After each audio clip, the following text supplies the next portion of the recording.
Assalamualaikum warahmatullahi wabarakatuh, sahabat petani urban farming dan sahabat-sahabat petani upland dimanapun Anda berada. Pada hari ini, hari Sabtu, saya libur dan saya akan mencoba melihat kebun saya di atas rooftop ini. Rencananya pagi ini saya akan membuat atau mengembangbiakkan lagi yang namanya jakaba, karena jakaba saya sudah mulai menua dan kalau jakaba itu tidak dikembangkan dia akan mati. Nah, untuk itu saya akan mencoba mencari daun-daun atau pucuk-pucuk daun sebagai bahan baku dari pembuatan jakaba saya.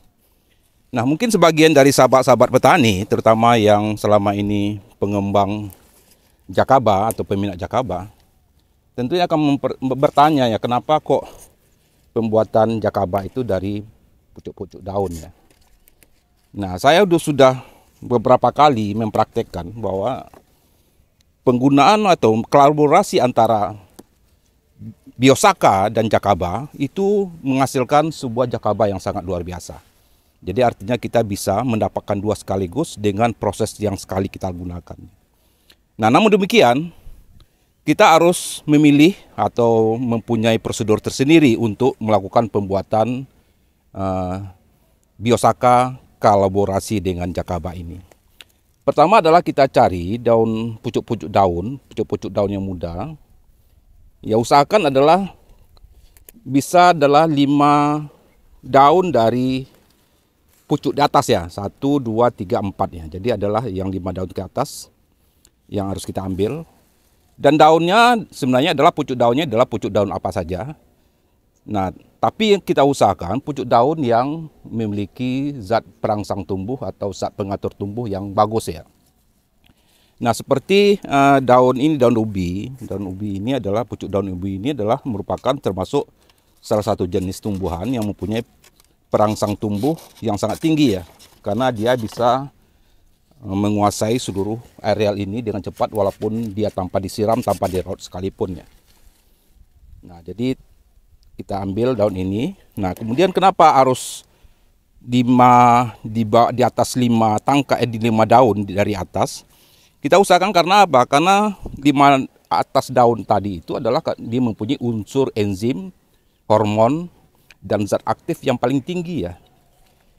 Nah, kemudian kita ambil, usahakan sebelum matahari terbit ya. Kenapa sebelum matahari terbit?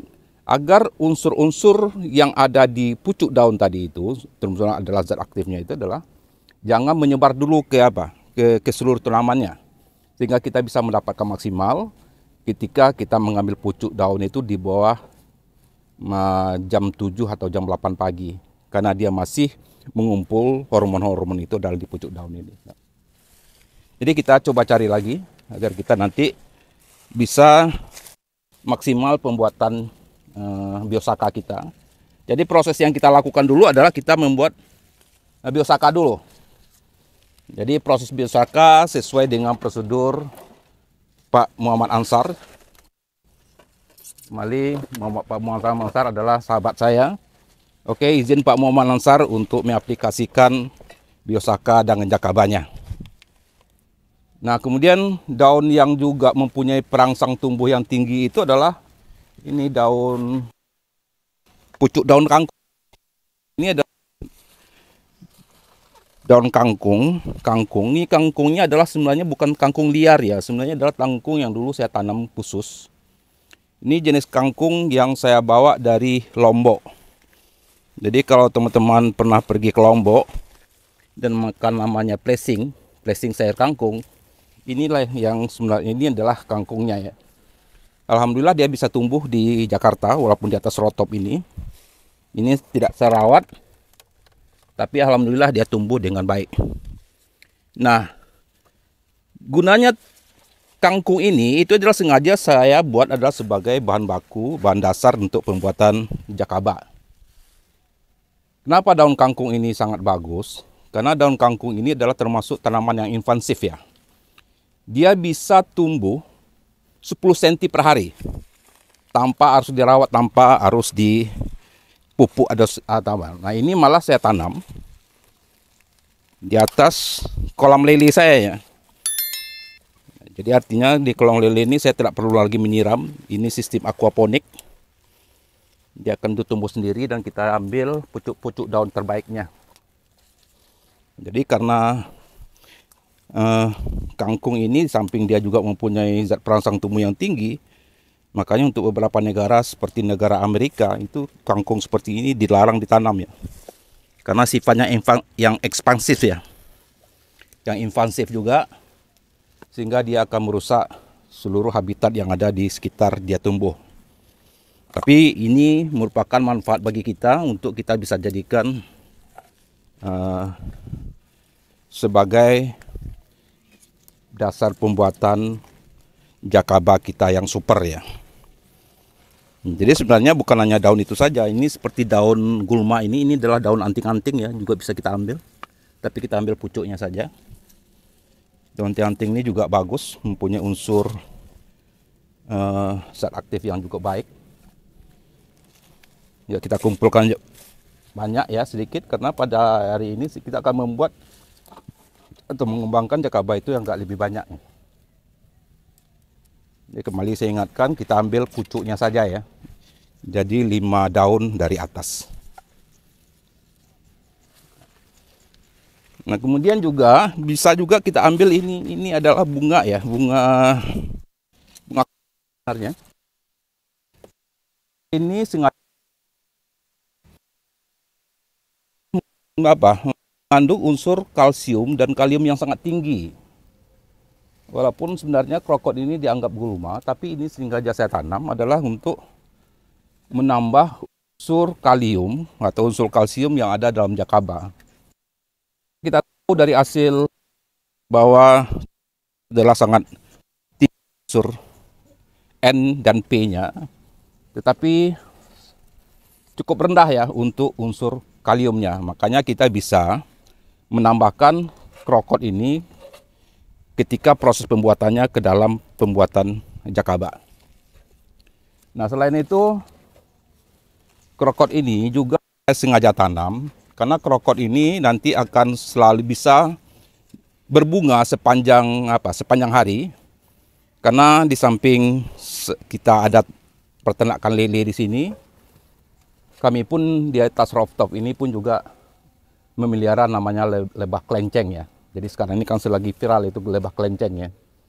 Jadi kita pelihara lebahnya, untuk itu kita harus tanam bunga-bunga di atas ini agar bisa memberikan makan pada lebah kelenceng itu.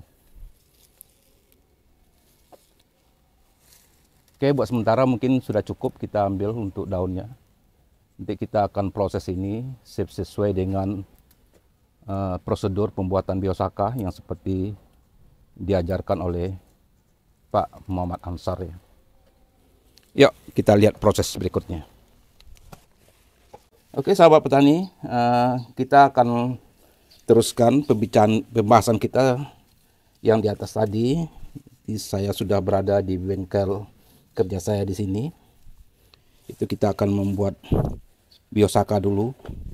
Jadi pembuatan biosaka kita sesuai dengan prosedur yang diajarkan oleh Pak Muhammad Ansar, yaitu dengan proses melakukan peremasan dengan peremasan yang santai, yang tenang, dengan suasana hati yang damai, agar pembuatan biosaka kita ini bisa lebih cepat homogen.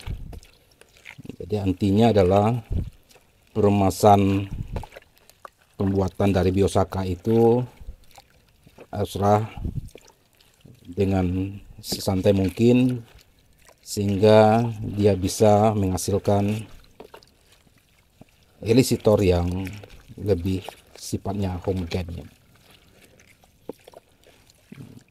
Jadi ini kayaknya kekurangan air, kita tambahkan sedikit lagi karena bahan baku dari pucuk daun kita terlalu banyak ya.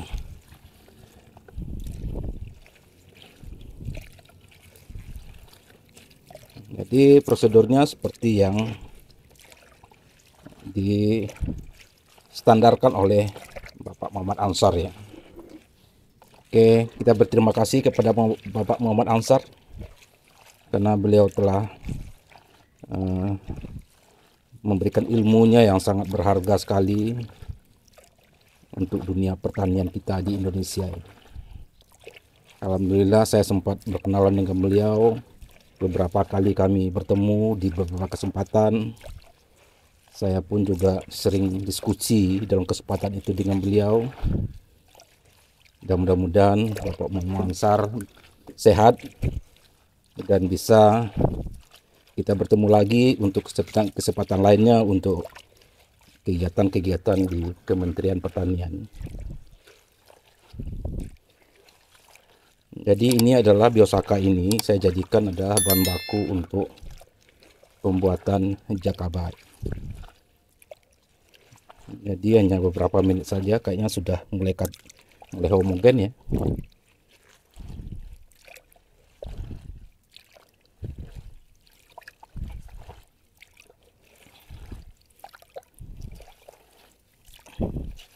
Jadi saya alhamdulillah bisa belajar langsung pembuatan Jakaba ini dari Bapak Muhammad Ansar sendiri ya. Beberapa kali kesempatan kami pernah di Bandung, pernah jumpa di Jogja, pernah mempraktekkan ini pun juga di Malang. Terakhir kami bertemu di Lombok, di daerah Senggigi untuk mempraktekkan Biosaka ini. Jadi saya pikir sudah mulai katalis ya. Sudah mulai homogen. Oke. Nah, kemudian yang kita lakukan lagi adalah menjadikan air Biosaka ini sebagai bahan baku air pembuatan Jakaba. Nah, ini kita lakukan dengan cara menyaringnya dulu. Ya, kita saring dulu ya air Biosaka ini agar daun-daunnya bisa tidak masuk ke dalam proses pembuatan Jakaba kita ini.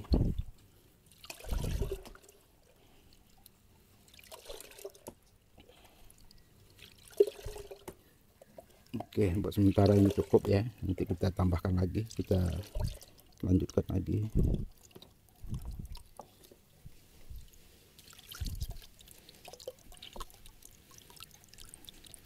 Ya, ini cukup homogen dari hasil pembuatan Biosaka kita. Nah, air ini kemudian kita masukkan ke dalam wadah yang akan kita jadikan pembuatan Jakaba ya.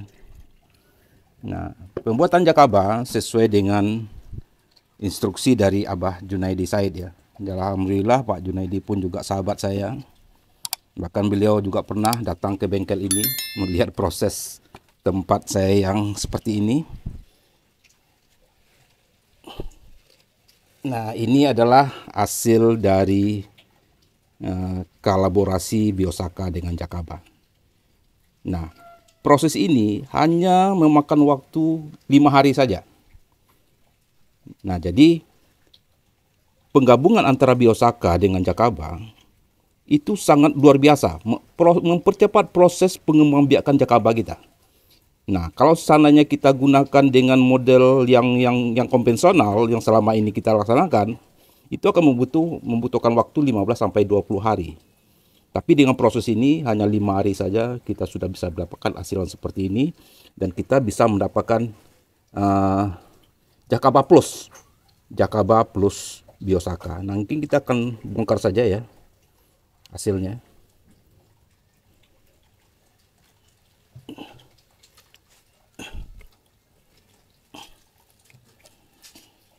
Nah, hampir sama sekali tidak berbau. Jadi biasanya kalau kita hanya gunakan air leri atau kita gunakan bekatul, biasanya itu akan sangat bau. Tapi ketika kita mengkolaborasikan dengan Biosaka, itu hasilnya cukup sama sekali tidak ada baunya.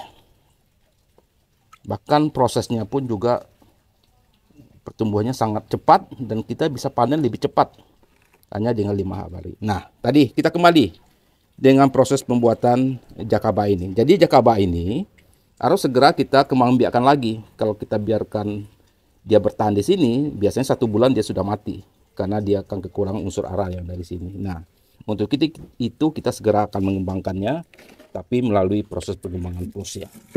Nah, untuk pembuatan jakaba itu adalah seperti prosedur yang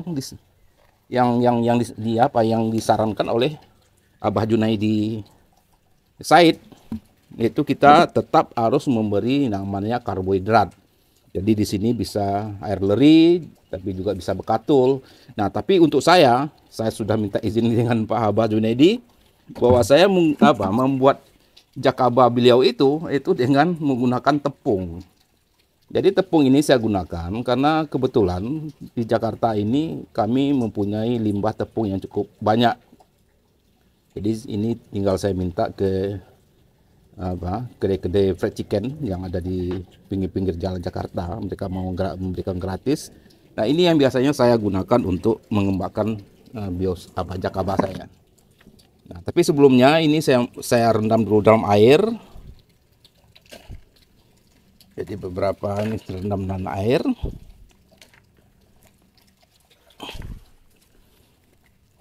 Nah, kemudian air dari rendaman tepung ini, tepung bekas dari fried chicken inilah yang akan saya masukkan ke dalam proses pembuatan jakaba. Jakaba. Oke.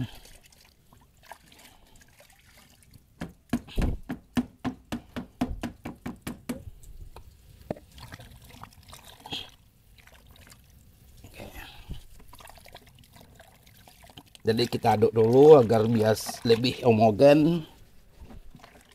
Setelah tepung ini homogen, baru kita masukkan kepada wadah tempat pembuatan jakaba.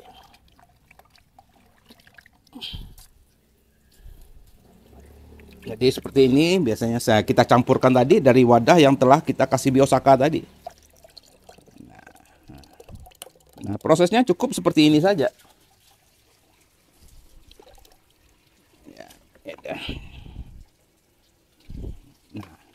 Ya, kemudian kita tinggal memberikan bibit jakabanya untuk naruhkan di atasnya agar dia tumbuh kembali. Nah, prosesnya seperti ini saja. Nah, insya Allah dalam 5 hari ini kita bisa panen kembali. Kemudian kita tutup seperti anjuran Abah Junaidi, karena proses pembuatan jakaba ini sistemnya adalah aerob ya, harus ada udara. Nah, kita tutup. Nanti kita tutup ini dengan tali agar tidak masuk. Nah, mungkin demikian saja prosesnya. Nah, ini adalah jakaba yang saya kembangkan 5 hari yang lalu. Alhamdulillah semuanya berhasil dengan baik dan hasilnya pun juga sangat maksimal. Kita lihat ini ya. Nah, ini kemarin ada 4 proses yang saya buat. Nah, keempat-empatnya alhamdulillah hasilnya sangat maksimal. Nah, ini jamurnya pun juga merata ya tempatnya. Nah, prosesnya ini hanya 5 hari saja. Paling lama adalah seminggu ini sudah jadi seperti ini. Jadi ini kita kembangkan lagi dengan menggunakan jakaba ini. Mungkin demikian prosesnya, sahabat petani urban farming dan sahabat petani upland ya. Mungkin kita akan meneruskan bagaimana mengaplikasikan jakaba atau biosaka dan jakaba ini yang kolaboratif ini. Dan saya sangat yakin sekali dari pengalaman saya menyemprotkannya ke dalam tanaman saya, hasilnya adalah jauh sangat luar biasa. Di samping itu ada proses elisator yang akan bisa merangsang sel-sel dari tanaman kita, tetapi juga sekaligus karena ada jakabanya dia akan memberikan nutrisi di stomata daun yang ada di tanaman kita. Oke, kita lanjut untuk melihat aplikasi bagaimana biosaka dan jakaba ini dikolaborasikan. Oke, sahabat urban farming dan sahabat upland, ini adalah hasil dari jakaba plus dengan biosaka, jadi biosaka jakaba. Jadi hasilnya cukup homogen ya, jadi tidak ada sama sekali endapan di sini.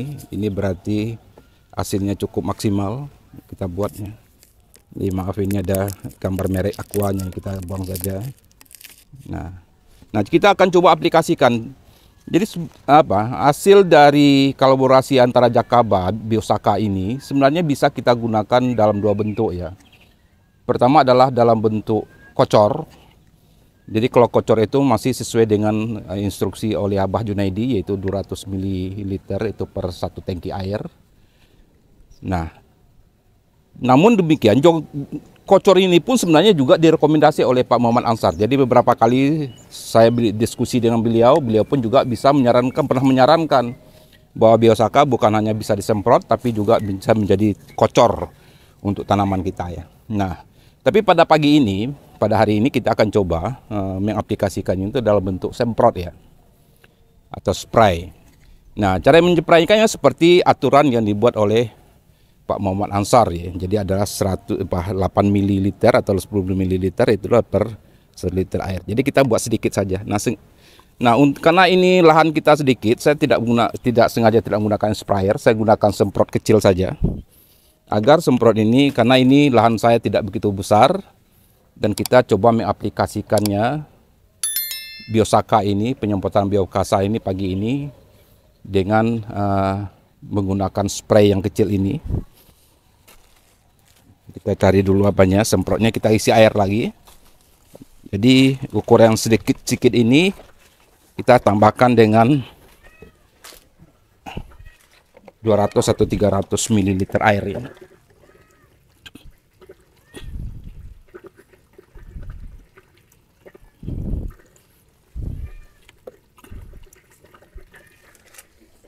Oke, sesuai dengan anjuran Pak Muhammad Ansar bahwa proses penyemprotan ini adalah harus mengembun ya. Jadi kebetulan spray yang kecil ini juga mengembun ya. Nah, dia udah betul mengembun ya. Nah, kebetulan saat ini angin cukup lumayan tinggi ya, besar, sehingga kita galang GB Lampang untuk menyemprot atau mengaplikasikan Biosaka ini. Ini adalah Biosaka plus Jakaba. Jadi kolaborasi antara Jakaba dan Biosaka. Jadi sebenarnya prosesnya itu adalah sesederhana ini saja. Jadi kita semprotkan. Nah, untuk kali ini kami sengaja menanam tanaman krokot yang lebih banyak ya. Seperti yang saya sampaikan tadi, krokot ini adalah merupakan makanan dari lebah-lebah kelenceng yang kami pelihara di sini.